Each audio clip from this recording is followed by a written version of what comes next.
Well, the Chewy center of that recorded conversation was, in fact, Representative and Idaho Freedom Caucus co-chair Heather Scott's supposed support of House Speaker Mike Moyle, and how that would go against the Freedom Caucus cause.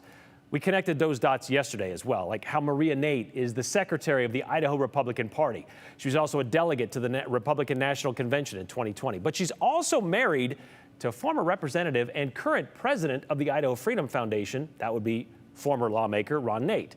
So there's a lot of crossover on this string theory board going all different directions. But there is a pin punched into the Idaho Freedom Foundation for sure, which leads us to Deborah in Boise sending us this message yesterday. Sure wish Speaker Moyle would speak out against in-state Idaho Freedom Foundation like Senator Winder has. Could the 2-8 explain to him that it's out-of-state libertarians, not liberals, coming after him? She sent that with a loud effect, by the way, so which, if you have a phone, you know what that means. Anyway, libertarians versus liberals. We explained that yesterday, both in the story and at the end of the show. But the speaking out against the IFF, well, Speaker Moyle actually did that yesterday as well. We just didn't have time to include it in Monday's story. When Andrew Bartline asked him about the IFF being influenced by scorecards and pointed out his Freedom Index score is not great, like 59%, which is an F, Speaker Moyle said this. Yeah, but I think they've weaponized it. And I'll give you an example. The bill to go after fentanyl drug dealers was negative. A bill to go after porn for our children was a negative like 8. Why would Freedom Foundation want our children to have porn on their phones?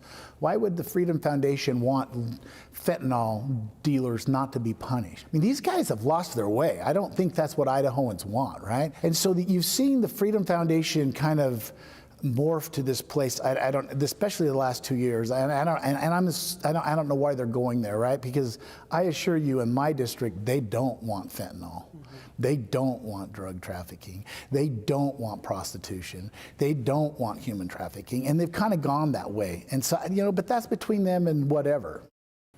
Well, we didn't reach out to the IFF because they have a policy of not speaking to the media. It's on their website. Also on their website is the rating system, how they kind of judge these bills by Parrish Miller, who is their rating expert, apparently. And it's based on 12 questions that basically ask if the bill creates penalties for victimless crimes, or if it raises taxes, or if it expands government in any way. Those things will get that bill a negative rating. So there you go.